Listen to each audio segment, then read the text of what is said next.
There's a certain kind of stress that hits different when bills are due. Not the normal kind of stress, the heavy kind. The kind where you check your bank account before going to sleep. The kind where you hope nothing unexpected breaks this month. The kind where every phone notification makes your stomach tighten a little. Because right now, housing costs are crushing people. Rent keeps climbing. Property taxes keep rising. Insurance costs are exploding. Utility bills feel unpredictable. And for a lot of families, it feels like there's no breathing room left. Maybe you've felt that too. Maybe you've sat at the kitchen table trying to figure out which bill gets paid first. Maybe you've delayed repairs because money is too tight.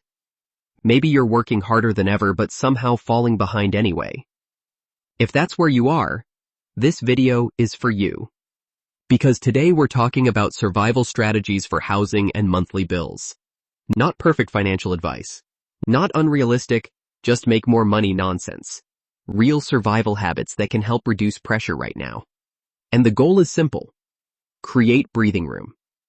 Even a little breathing room matters during hard seasons. Most people never do this because they assume the price is the price. But many companies quietly have lower plans, discounts, or promotional rates available. Especially internet, phone plans, insurance, streaming bundles. You do not need to sound aggressive, just calm and polite. Say, I'm trying to reduce expenses right now. Are there any cheaper plans available?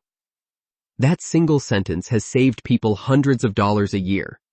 One man called his internet provider expecting nothing. 10 minutes later, his bill dropped by $35 a month. That's over $400 a year from one phone call. And companies often count on people never asking questions. Summary. Many bills are negotiable, but only if you speak up and ask. I've made this call myself. When I advised that I was going to cancel the service because I couldn't afford it any longer, the tone on the other end changed. Suddenly, they were more than willing to negotiate rather than lose a customer. People underestimate how much small utility habits matter, and you have a lot more control over this than you may think. Not because one habit changes everything overnight, but because repeated habits slowly lower monthly pressure. Simple examples. Turn lights off when leaving rooms. Dads love this one. Wash clothes in cold water. Unplug unused electronics. Use ceiling fans before lowering thermostat. Take shorter showers. Run full laundry loads only. Turn off the 85 television rather than let it cycle through the screensaver all day. Tiny changes seem small, until you realize they happen every single day. One couple reduced their electric bill simply by becoming more intentional with air conditioning and laundry habits. Not extreme sacrifices, just awareness. And awareness creates savings. Summary. Small utility habits become meaningful over time. A few cents here and there can easily add up to a couple of dollars a day, which then becomes $50 a month. Changing everything at once is overwhelming. Try layering one change per week. First, focus on unplugging unused electronics. They draw power even when turned off, and turning off lights and televisions when not in use. Next week, pick the next item on the list. You'll be surprised how it adds up. This is one of the biggest financial traps in modern life. You buy a brand new widget only to put the old, that still works fine, in a drawer. People are constantly pressured to upgrade. Phones, cars, furniture, appliances, TVs, and companies market upgrades as necessities. But surviving hard financial seasons often means using things longer than normal. Your phone does not need to be exciting. Your car does not need to impress people. Your furniture does not need to look trendy online. It just needs to work. One family decided to stop replacing perfectly functional items for 2 years. That single mindset shift saved them thousands. Summary. Using things longer is one of the fastest ways to reduce financial pressure. One of my biggest failures here has always been cars. 1 year, I replaced both of our cars twice. Yes, I bought 4 cars in 1 calendar year. I was always upside down, always owed far more than the car was worth, and was always car shopping. Early in my marriage, we purchased a 1989 Chevy Cavalier and drove that car for 9 years. It was paid off after 4. Now that I'm retired and our vehicles are paid for, I dread the thought of another car payment. Think about what you can do with that money. Then do it. This one is huge, because every small repair now feels expensive. A plumber visit, a handyman, a service fee, and suddenly a small issue becomes hundreds of dollars. But many basic repairs can be learned online for free. Things like fixing a running toilet, replacing air filters, unclogging drains, repairing small wall damage, changing light fixtures, basic lawn equipment maintenance. You do not need to become an expert. Just learning a few simple skills can save enormous amounts over time. One woman learned how to repair her leaking toilet using a 15-minute tutorial video. The repair cost her under $20 instead of a $250 service visit. That's real survival value. Summary. Basic repair skills are modern financial survival tools.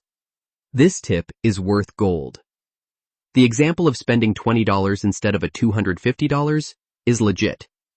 And you can perform most small repairs yourself watching this awesome thing called YouTube. Just watch more than one tutorial though. I once needed to replace the bulb in my truck's headlight. The first video had me removing pretty much the grill of the truck. The second one demonstrated that I only needed to turn the front wheel all the way to the left to access a little sliding door in the wheel well, where I could then access the bulb in seconds. Do your research. It will absolutely save you time and money. Previous generations survived hard economic times differently than many people do today. They shared more. Tools, food, vehicles, childcare, skills. And during affordability crises, sharing resources matters again. For example, split warehouse grocery purchases, share streaming services, trade skills with neighbors, carpool when possible, share tools instead of buying duplicates. One family stopped buying expensive lawn equipment after realizing several neighbors already owned tools they rarely used. That simple conversation saved hundreds. Summary. Community reduces financial pressure. This one is truly a lost treasure in today's society. I've read that we have a loneliness epidemic in America. This means we keep to ourselves to the point that we don't have friends to rely on. Join online communities that share things, or even give things away instead of buying something. Not only will you save money, you will learn the value of doing things yourself, and you will build a relationship with a community that supports you. This helps you feel connected, not so much alone. A lot of people forgot how valuable libraries really are. Libraries now offer movies, audiobooks, internet access, classes, ebooks, quiet workspaces, and everything is free. One father started borrowing movies and audiobooks instead of constantly paying for entertainment subscriptions. It saved money without making life feel empty. And honestly, during hard times, free resources become incredibly valuable. Summary. Libraries are one of the most underused survival tools available. Our local library offers free audiobooks using an app called Libby. We simply select the book, and the app notifies us when it's available. Yes, it's free. It's from our local library, but we didn't have to drive there. Additionally, since it's an audiobook, we can listen to it together on speaker, which increases our quality time together. And a good book, in my opinion, is better than most of the television available and much less expensive. Gasoline quietly destroys budgets. And many people don't notice how much driving habits affect finances. Simple changes help. Combine errands. Avoid unnecessary trips. Drive slower. Keep tires properly inflated. Plan routes efficiently. One couple started doing all errands on one day instead of making multiple trips throughout the week. Their gas spending dropped noticeably within a month. Summary. Every unnecessary mile costs money. I've mentioned before that my grandparents, even my parents back in my childhood, did not run to the store daily. Then planned all shopping and errands for one day per week, usually Saturday. and took care of everything in one trip. Recently, my wife, using our banking app, realized that we'd gone to Walmart 15 times in just over a week. Between the two of us, that was pretty much one trip per day per person. Now, we use the delivery app and otherwise plan the shopping for once weekly. This saves time and money. One reason bills feel emotionally overwhelming is because people deal with them only when they arrive. That creates panic.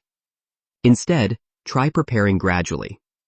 For example, if your electric bill averages $120 monthly, set aside $30 weekly.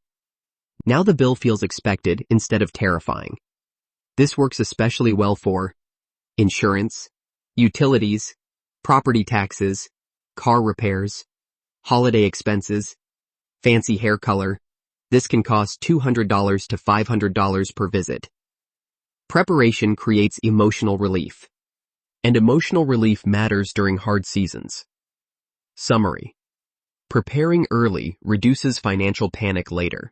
One of my personal peeves was seeing that 25% of my wife's paycheck would go to her hair appointment. I love her hair color, but I did not like that we suddenly did not have grocery or gas money for a week because she never saved up for those appointments. When she got paid, she spent the money on whatever she needed right now, without regard for next week's needs. Putting aside some cash from each paycheck would have made this cost fairly invisible. What other expenses do you have that could be less painful if you prepared for them this way? Even tiny buffers help. An extra $100 in checking. An extra week of groceries. A small emergency savings account. People often think emergency funds must be huge to matter. Not true. Even small buffers reduce stress because they create options. Without a buffer, every small problem becomes a crisis. With even a little cushion, life feels more manageable. Summary. Tiny financial cushions create emotional breathing room. This one is a lifesaver because it definitely reduces panic. When I was younger, my wife and I used one joint checking account. Because I paid the bills and balanced the checkbook, yes, I'm dating myself, I was always stressed over the checking account balance. There was no accountability. I tried keeping a cushion in there to avoid the monthly service fee, and that worked pretty well. But it was common to get to payday and find we were negative $500 or more. The solution happened by accident. We eventually started sending her paycheck to one bank and kept mine going to our other bank. This meant that I never ran out of money to pay the bills. I never dropped below the minimum balance triggering the service charge, and I knew every time I used that account, no surprises. My cushion grew and became a great buffer against an unexpected expense. How can you adopt something similar? Start small. Don't make it too difficult on yourself. This one is emotional. A lot of people stay financially stressed because they feel pressure to look okay. Nice cars, new clothes, constant upgrades, expensive vacations. But many people looking financially successful are deeply stressed privately. Real peace often looks boring from the outside. Older cars, simple homes, fewer upgrades, less showing off. And honestly, peace matters more than appearances right now. Summary. Looking successful and being financially stable are not the same thing. I remember once making a remark about someone being rich because they had a big house and nice cars, only to have my father say, "They aren't rich, they are in debt. The bank owns those cars." The older I get, the more I value truly owning something. I used to joke that the only things I owned free and clear were my kids. But seriously, consider focusing on maintaining what you have, buying only what you truly need, and put the rest of that money aside for your future. If you're feeling overwhelmed by housing costs and monthly bills, I want you to remember something important. You are not failing because life became more expensive. A lot of people are struggling right now. Quietly, privately, emotionally.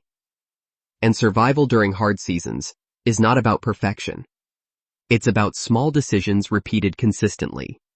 One lower bill. One avoided expense. One repaired item. One smarter habit. Those small wins matter. And in the next video of this series, we're going to talk about something people rarely discuss during financial hardship. mental survival. Because affordability stress doesn't just affect your wallet, it affects your emotions, your sleep, your relationships, your peace of mind.